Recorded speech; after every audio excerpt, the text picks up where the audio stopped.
Welcome to Dr. P.C. Verma Economist YouTube class. Today we will try to recollect from different data that whether there is success of new economic reform in India or not. New economic reform, which we know the year 1991. This year 1991 is a great dividing line which has completely changed the feature of Indian economy, which was in 1947, the feature of Indian economy which was in 1951 to 1990, comprises of first 5-year plan, second 5-year plan, third 5-year plan, fourth 5-year plan, likewise several plans passed through this period. And in 1991, there is a great divide of the period. Before 1991, it is known as pre-reform period. And after 1991, it is known as post-reform period.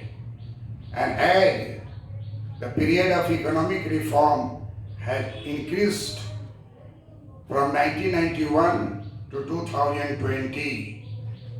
And today, 1991 economic policy, 1991 industrial policy, 1991 economic reform, these are known as new economic reform. New economic reform started in 1991, and therefore, before 1991, the period is termed as pre-reform period, that is from 1947 to 1990. Today, I have divided two lines. They divided a line of distinction between period of before 1991 and the period after 1991, which we are writing here. Pre-reform period before 1991, post-reform period 1991 to 2020.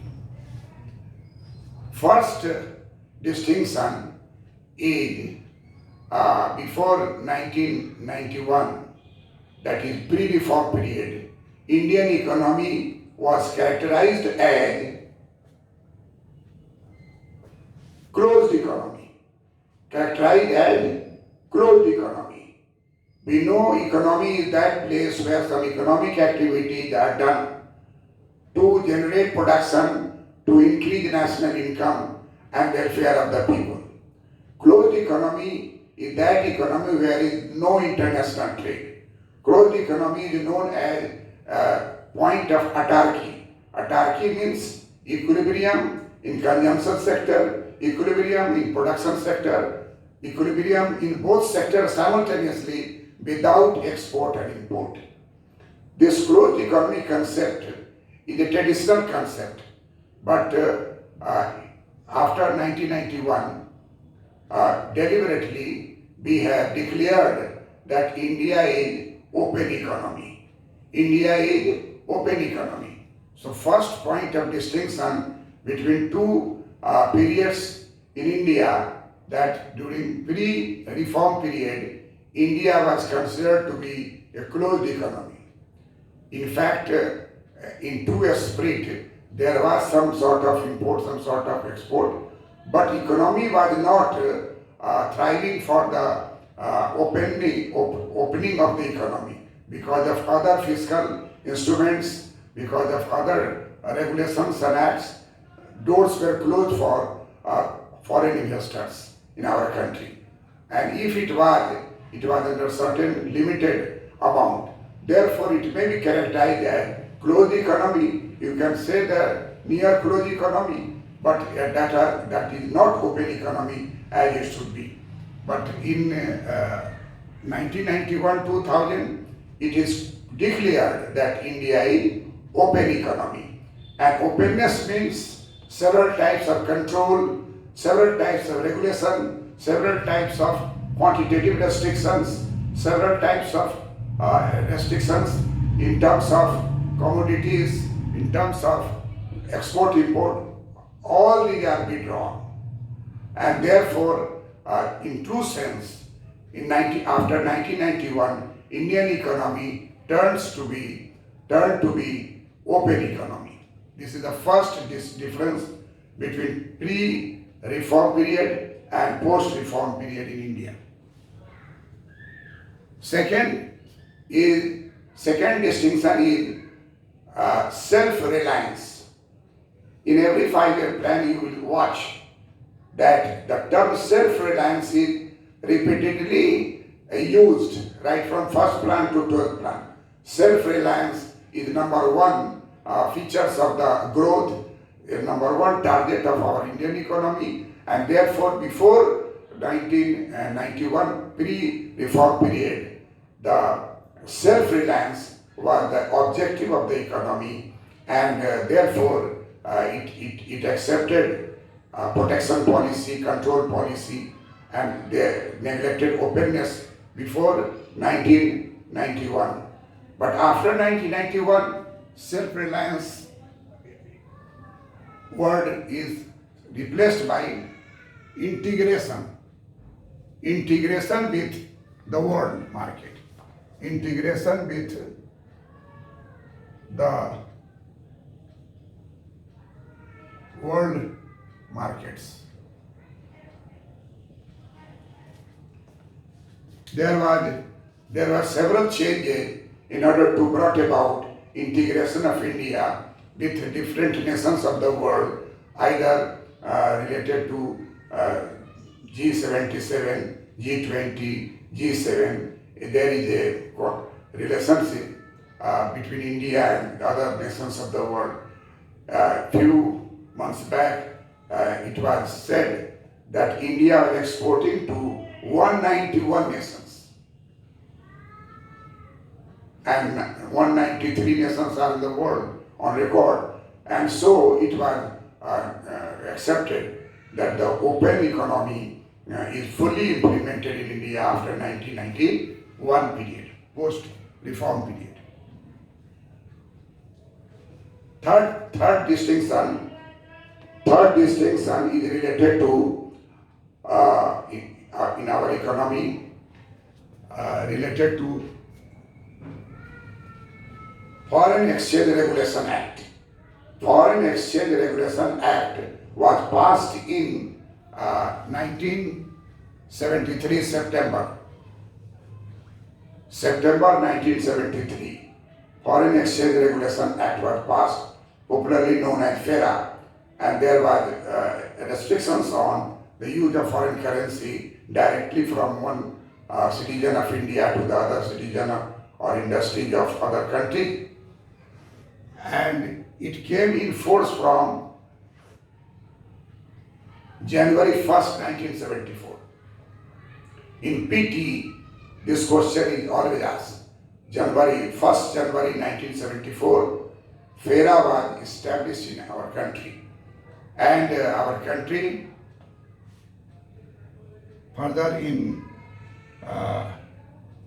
1993.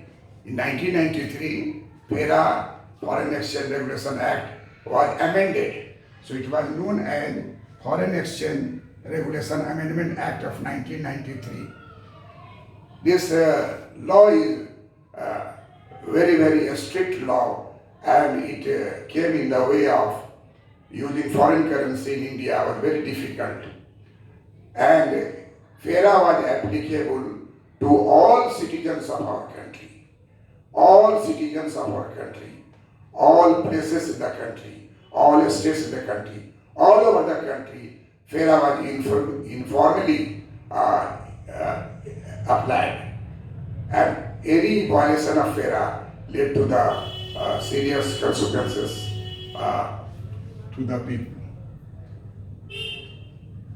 And on the other side, after 1991, that is post-reform period, there was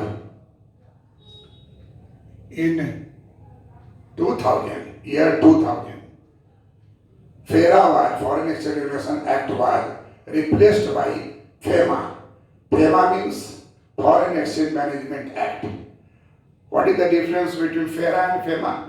FERA shows a scarcity of foreign currency in the country and therefore restrictions applied on its uses.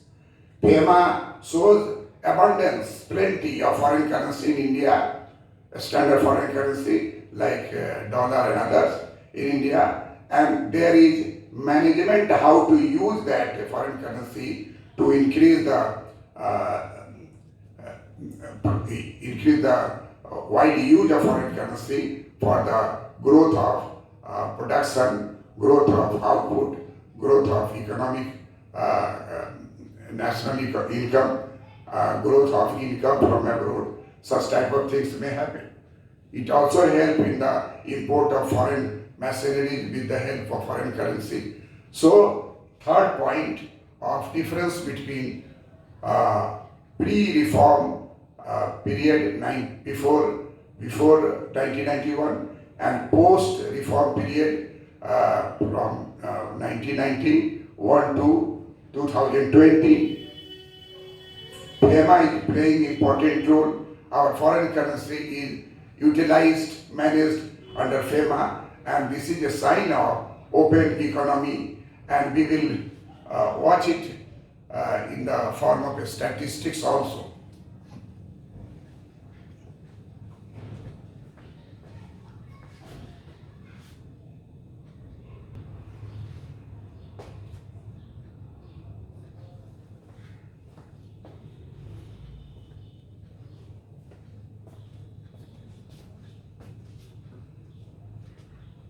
Fourth point related to the difference between distinction between pre-reform period before 1991 and post-reform period after 1991. As it is written, the table, that in 1991,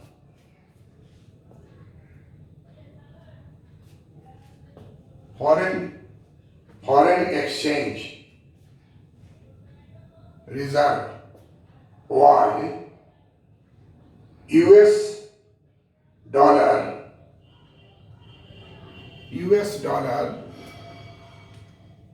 was US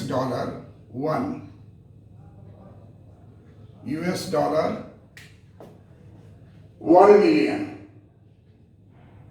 Foreign exchange reserve in India before economic reform in January 1991, because reform came in July 1991, January 1991, there was only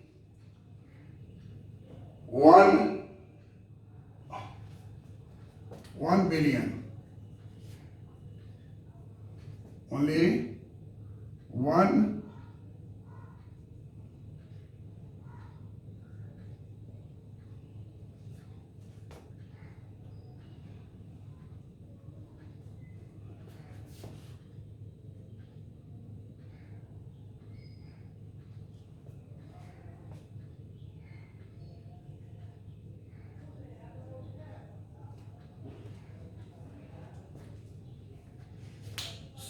So before the economic reform,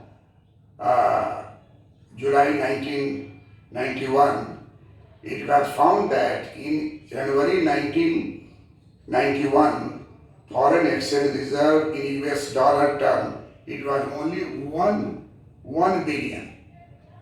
$1 billion. And back in December, 30th December, US dollar, there was US dollar 1.26 billion. 1.26 billion US dollar was foreign reserve in India in December 1990, but in January 1991, it reduced to $1 billion, just $1 billion. That was only sufficient to pay 15 days import bill. This is called foreign exchange crisis. This is called financial crisis. This is a called breakdown of the economy in terms of financial obligations. This was the problem before India in 1991, and therefore the solution lies in economy to accept the new economic reform. In the new economic reform, what we have attained as a success. See, in after post-reform period from 1919 to 2020, look on the board. On 8th May 2020, for all data shown there, foreign exchange reserve has risen from $1 million, $1 billion. From $1 billion, it has climbed up to $485.313 billion. 485% rise from 1 to 485.313 billion dollars. Without any prejudice to political party, take in the context of Indian economy as such. This is a wonderful confidence of foreign investors in Indian economy, and therefore India is called as rising developing country. India is considered to be a better place for investment. In all over the world, the tendency of the people to invest in Indian economy in different field, and therefore from $1 billion in 1991 January, it has climbed up to $485.313 billion. This is the highest ever, right from 1991 up till now, climbing up, but this is the highest point where the Indian economy has reached in terms of foreign exchange reserve. Another is FCA. FCA means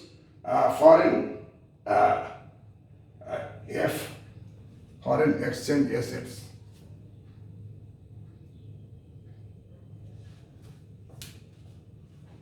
FEA, foreign exchange assets, which India has obtained through liberalization, privatization, globalization, and opening the economy.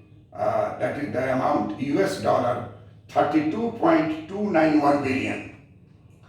This is foreign exchange assets value in India $32.291 billion US dollar. Third is special drawing rights. A special drawing rights is a rights given to India and other members of IMF to draw foreign currency for the repayment of, for the correction of adverse balance of payment. We all know that IMF, IBRD, there are two institutions. IMF provides loan only to correct adverse balance of payment, whereas IBRD or World Bank Group, IDA, they all provide foreign currency for long-term loan and not short-term, long-term loan, and there are many relaxations in that also. Therefore, IMF provides us two types of loan. One is general drawing rights on the basis of gold, which we have placed there as a membership fee. And another is paper gold condition, which was created in IMF as a special drawing rights. Under special drawing rights, it is like a paper gold, and on that basis you will get foreign currency in the name of your country under SDR, special drawing rights. In these rights, we have to utilize $1.423 billion, US dollar $1.423 billion, that is our rights to take loan from World Bank, loan from IMF to correct the adverse balance of payment. And gold, gold stock in India is another indicator that whether we are having shortage of gold or whether we have a standard amount of gold, then our place is not first. First place of gold stock is number one, USA. But India gold stock 641.8 tons, 641.8 tons of gold India accumulated during the period of economic reform. You can recall that during the period of crisis, India had to mortgage gold, 47 ton gold, to get foreign currency of $400 million to have a stock to repay our liabilities, government obligations to repay during the period of 1991. So we all know that the distinction between pre-reform period, scarcity of foreign currency, acute scarcity of foreign currency, India was breaking down in terms of financial obligations which India had acquired at the time. But there is plenty of foreign currency after the post-reform period. During the post-reform period, there is continuous growth in foreign currency, and from $1 billion, India started from $1 billion and reached to $485.313 billion. So this is another example of distinction between the period before reform and the period after reform. Then we will find out the other characteristics and distinction between pre-reform period and post-reform period.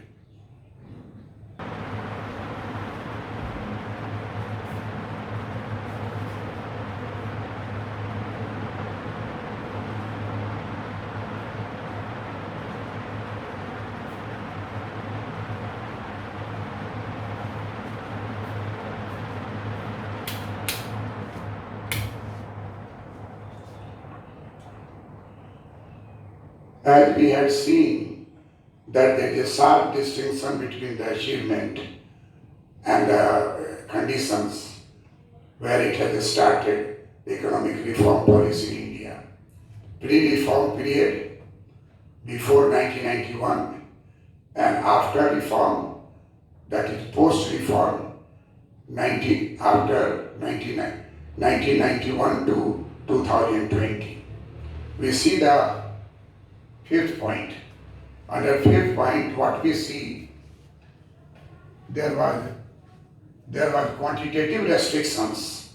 There was quantitative restrictions. That quantitative, this is known as quantitative licensing. Quantitative licensing of trade and industry.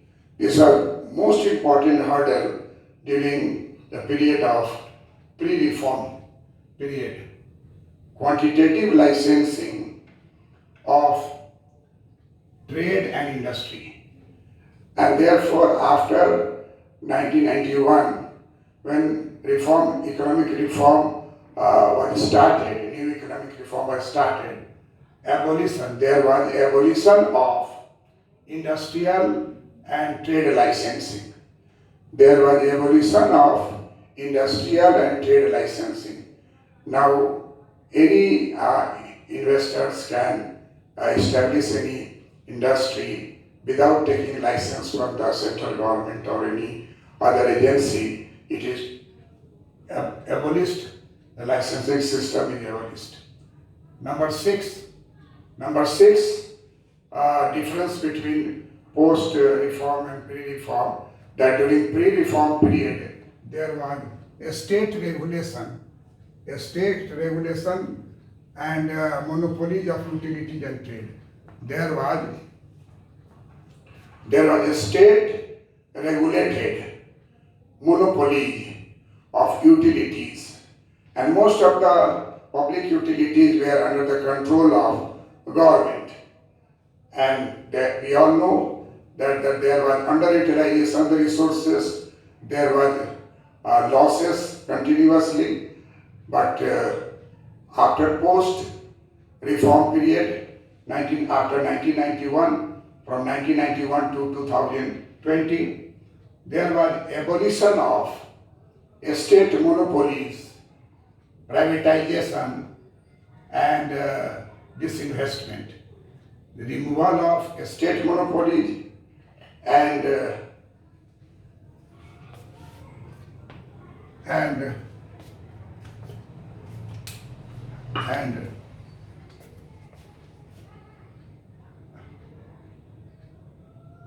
promoted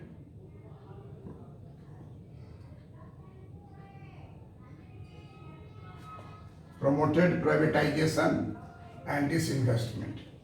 Promoted privatization and disinvestment. There was removal of state monopolies, there was promotion of privatization and disinvestment, and that has had great impact upon economic reform in different sectors of the economy. Seventh is restrictions of foreign investment and technology. Pre-reform period, before 1991, there were several types of restrictions of foreign investment and technology. Most of the foreign investments were restricted, and after 1991 economic reform, through 1991 to 2020, these restrictions was removed. 49% of foreign investments were allowed. In some of the sectors, 100% foreign investments are allowed, and that had increased our forex reserve, that had increased the investment by the investors from abroad. And therefore,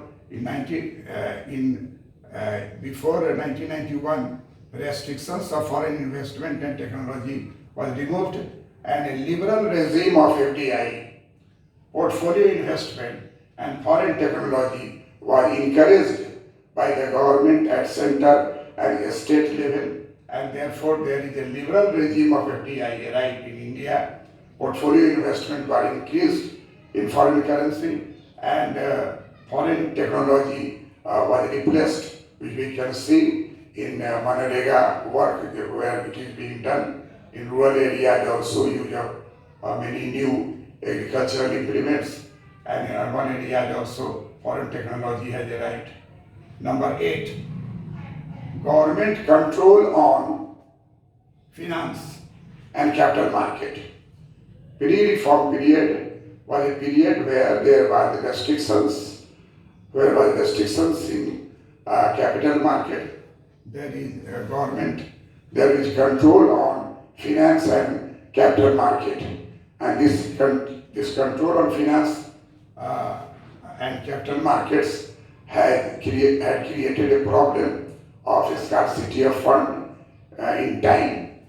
This is quite changed in the post-reform period.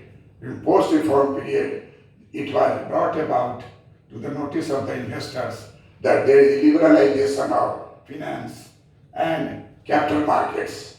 We all know that there are two types of market, capital market and money market.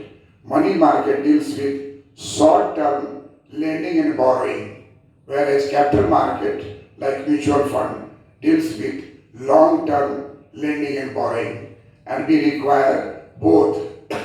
In order to develop, we require both. So you see the conditions of Indian economy after economic reform during 1991-2020. In economic term, there is great success.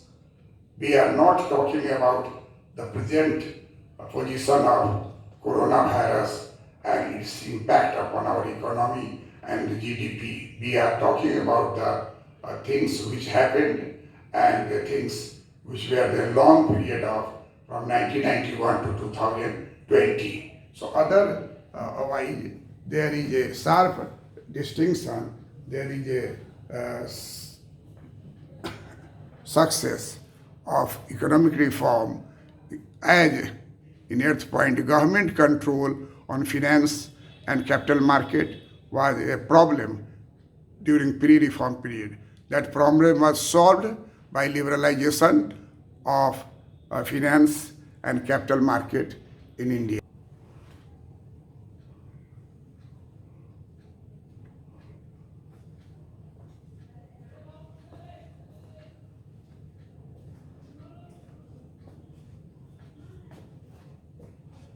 Then coming to the ninth point, there is difference between pre-reform period economic condition and after reform period economic conditions. And in that connection, foreign exchange control was there before 1991, and there was no convertibility of there was no convertibility of rupee in India before 1991. On the other hand, after post-reform period, scenario has changed. There was evolution of exchange control.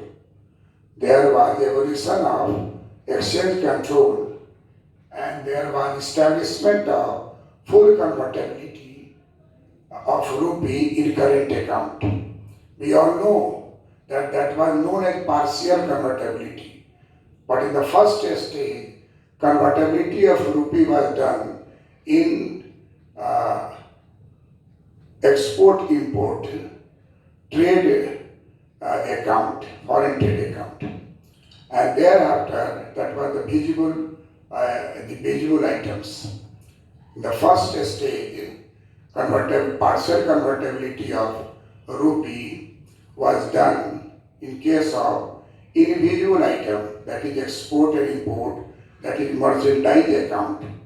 And just after few months, Government of India again extended it, the full convertibility in current account. We all know that current account and capital account, there are two types of account in balance of payment. Current account is related to day-to-day earning in foreign currency from foreign trade. Export and import, day-to-day currency exchange is written in trade account, visible account, and non-visible items like payment to the transport, payment to the insurance, payment to the tourist, payment to the students' scholarship, payment to the case of damage, earthquake, other epidemic, pandemic, any type of help, charity, donation. These are all taken into account under current account, invisible item. And finally, unilateral payment is done by one country to the other country. In India also there is unilateral transfer of the fund. And all these accounts are most important account, and its wide direct effect upon all parts of the economy. Items are visible if it is export and import and merchandise. Items are invisible if it is payment in foreign currency, to the transport charges, to the insurance premium charges, to the tourist payment charges, tourist payment, to the students scholarship payment, gift and donation, unilateral payment. All these are under current account of balance of payment. Balance of payment has two types of account: current account and capital account. Capital account is that account where loan from the country, foreign country are entered into it. Loan from the foreign country are entered into it. Loans from the IMF, IBRD, IFC, other IDA entered into. So forex amount, gold reserve amount, all these are entered into capital account. Capital account is a loan account, but current account in a balance of payment is day-to-day generation of blood in the body and utilization of blood in the body. This is a running blood in the economy, national economy. As in a person, blood is going from one part to the other part from the heart, that is known as current account of balance of payment. So in that current account, there is full convertibility. But still, capital account is not covered under convertibility, but most of the work which would have been done there, that is now possible under current account convertibility. Then number 10 is pre-reform period, high duties and taxes with multiple rates and large dispersion. During pre-reform period, it was a notion of the government policy that tax rate must be high and high. And therefore, there were 39 slabs of taxes, direct taxes. Direct taxes had 39 slabs. There was utter confusion in filling the income tax return because of the complexity in it, and you have to take help from the legal lawyer professions, people, you have to meet them.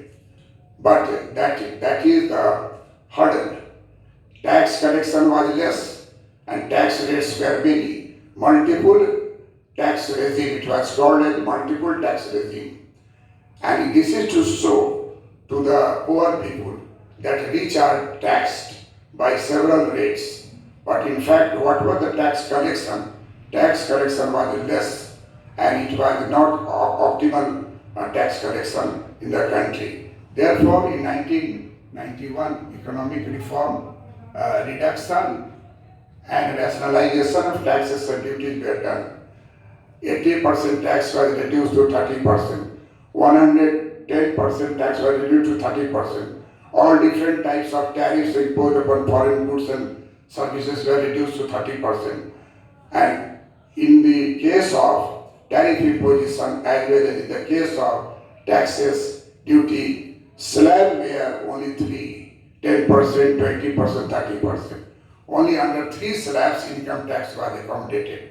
This has given India a great reform in tax system and simplification of filling the income tax return. Saral, simple, saral. Income tax return name became saral. You can fill it up directly, you can send it to the electronic media, and therefore this has a great result on the basis of the first thesis which were tested in most of the East Asian countries and other developing countries, that reduce the tax rate, there will be increase in the collection of total tax revenue.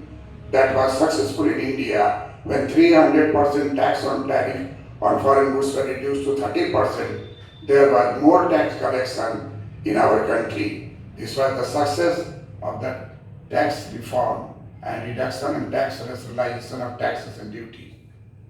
Then 11th feature, explicit subsidy on food, fertilizer and some essential items. Under pre-reform period, there was a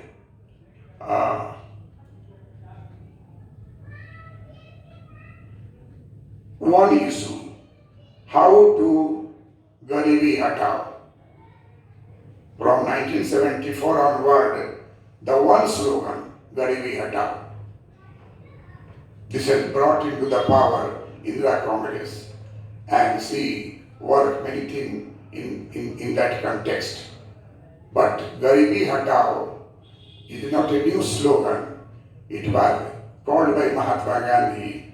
It was called before Mahatma Gandhi by Dadabhai Nauroji. If you read other GK, Dadabhai Nauroji train theory, you will find out the main problem in the country in 1871 was poverty.